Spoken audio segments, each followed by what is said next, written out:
शुरू करें। हाँ जी सर। पिछले लगभग 2 हफ्ते के अंदर टीम सिक्योरिटी फोर्सेस J&K लगातार इस अभियान पे हैं कि जो दहशत का माहौल जम्मू कश्मीर के अंदर बना है उसके ऊपर और काबू पाया जाए, और वो दहशतगर्द जिन्होंने आतंक का कहर बड़े लंबे अरसे से जहाँ पर मचाया हुआ है उनको कंट्रोल किया जाए, एलिमिनेट किया जाए। अभी कल और आज के 2 दिन के ऑपरेशंस के दौरान हिजबुल मुजाहिदीन के 9 आतंकी मारे जा चुके हैं, जिनमें 3 टॉप कमांडर लेवल के लोग हैं और जिनके नाम पे गुनाहों का चिट्ठा बहुत लंबा है।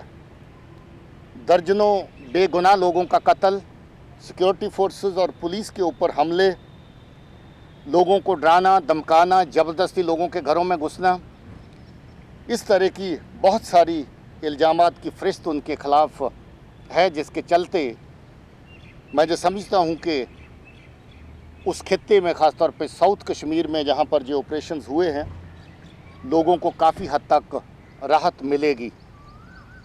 अभी कल ही का वाक़ा है, अवंतीपुरा के ज़िला में 3 नए लड़कों को तैयार किया गया था आतंकवादियों की सफ़ों में शामिल होने के लिए, मगर वहाँ अलर्ट पुलिस की टीम ने जो लोग नए लड़कों को मिलिटेंसी ज्वाइन करने के लिए तैयार कर रहे थे उनको गिरफ़्तार किया, उनको कानून के दायरे में लाया, और जो 3 बेगुनाह लड़कों को दहशतगर्दी की तरफ धकेला जा रहा था उनको उस रास्ते से रोका गया और उनके फैमिली के सुपुर्द किया गया। पिछले 2 हफ्ते के अंदर 9 बड़े ऑपरेशन हुए हैं, जिसमें 22 आतंकी मारे गए हैं, जिसमें 6 टॉप कमांडर हैं, और ये 6 के 6 उस तरह के हैं जिनका जिक्र मैं कर चुका हूँ, जिनकी गुनाहों की लिस्ट बहुत लंबी है, जिन्होंने आवाम को, बेगुनाह लोगों को बहुत बड़ा नुकसान पहुँचाया है और इसके साथ साथ सिक्योरिटी फोर्सेस का नुकसान किया है। बहुत सारे लोगों को ये इल्ज़ाम देते हुए कि सिक्योरिटी फोर्सेस के सोर्स हैं उनको मारा गया। पिछले साल एक SPO लड़की खुशबू को मारा गया, उसका गुनाह भी इन्हीं के सर पे चढ़ता है। ये 22 आतंकियों का ख़त्म होना, जिसमें ज़्यादातर 18 लोग जो हैं वो साउथ कश्मीर के 3 ज़िलों से हैं, पुलवामा, कुलगाम, शोपियां और अवंतीपुरा का एक केस। ये समझ लीजिए कि 18 टेररिस्ट का उस एरिया से निकल जाना, ख़त्म हो जाना लोगों के लिए बहुत बड़ी एक राहत की बात है, क्योंकि लोग इनसे बहुत परेशान हो चुके हैं। इसके साथ ही साथ जम्मू के एरिया में राजौरी पुंछ में 2 ऑपरेशन हुए, जिसमें 3 टेररिस्ट इन्फिल्ट्रेट करते हुए नौशहरा सेक्टर में राजौरी में मारे गए, जिसकी आर्मी की तरफ से बाद में डिटेल हमारे साथ शेयर की गई और उनका असला अम्नीशन जो पकड़ा वो भी पुलिस के हैंड ओवर किया गया। उसके साथ 2-3 दिन के वक्फे के बाद कालाकोट राजौरी में एक और टेररिस्ट जो इन्फिल्ट्रेट करके आया था उसके मारे जाना, इससे साफ जाहिर होता है कि पाकिस्तान और इसकी agencies Rajouri Poonch, international border और कश्मीर की जो सीमा है, चारों तरफ से अपने आतंकियों को धकेलने की ताक में जहाँ पर रहती है। और हमारी जो सतर्क फ़ौजें, सतर्क फोर्सेस जो तैनात हैं बॉर्डर के ऊपर, BSF जो तैनात है इंटरनेशनल बॉर्डर के ऊपर, LC के ऊपर भी आर्मी के साथ अपनी जिम्मेवारी निभा रही है। और हिंटरलैंड में जो एक सिनर्जी है जिसमें आर्मी, CRPF, पुलिस सब मिलके काम करते हैं, इंट एजेंसीज़ भी सब मिलके काम करती हैं। हम सब मिलके इस मिशन के लिए कि वहाँ पर जो शांति है उसको और मजबूत किया जाए, अमन को और मजबूत किया जाए, लोगों के साथ जो जुल्म सितम हो रहा है उसमें कमी हो, लोगों के साथ जो ज्यादती हो रही है उसमें कमी हो। इसी के बीच में एक बहुत बड़ी आईडी भी 28 तारीख को पुलवामा में नाकाम की गई थी। जैश-ए-मोहम्मद के आतंकी उस आईडी को तैयार करके हिजबुल मुजाहिदीन को साथ लेके उसको किसी सही टारगेट तक पहुंचा करके फोर्सेस का नुकसान पहुंचाना चाहते थे। 2 बार उस आईडी को अपनी जगह से बार बार बाहर निकाल के कहीं हाईवे की तरफ अच्छे टारगेट पर ले जाने की कोशिश की गई, मगर हर बार फोर्सेस की तैनाती की वजह से उनके ये अटैम्प्ट जो है वो नाकाम होते रहे और आखिर 28 तारीख को ये आईडी पकड़ी गई, जिसमें बहुत बड़ा मकदार में को 50 किलो के करीब जो है आईडी लगी हुई थी, जो पुलवामा की तरह बहुत बड़ा नुकसान जो है वो कर सकती थी।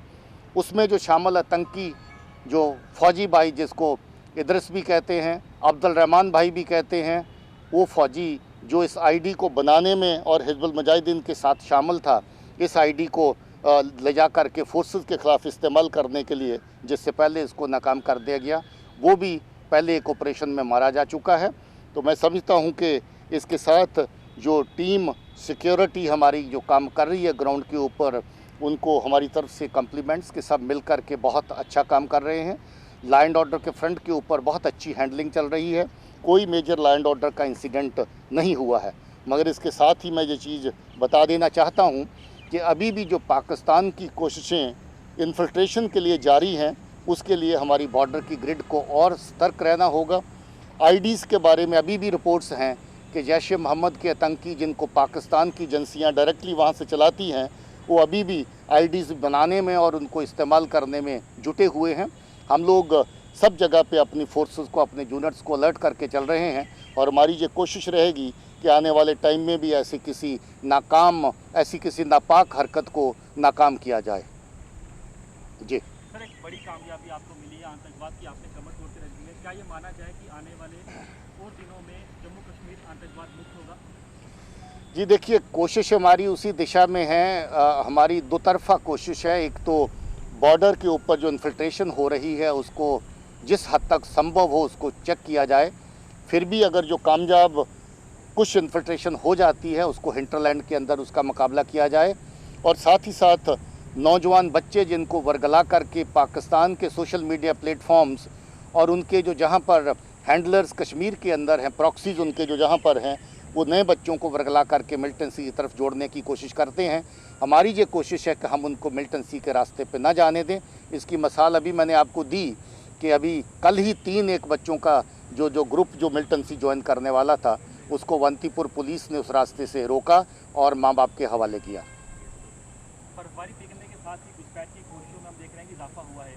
सर, जो लॉन्चिंग पैड है पाकिस्तान में, ऐसे इनपुट मिल रहे हैं कि वहाँ पर भी काफ़ी संख्या में आतंकी मौजूद हैं जो कि घुसपैठ की तलाश में हैं। क्या ऐसे इनपुट हैं?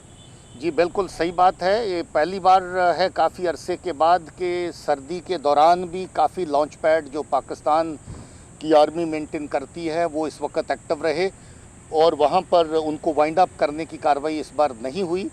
यही वजह है कि पहला ग्रुप आतंकियों का केरन के सेक्टर में 31 मार्च को घुसपैठ करके आ चुका था और पूरे का पूरा ग्रुप केरन के सेक्टर में हमारे एक ऑपरेशन के दौरान मारा गया।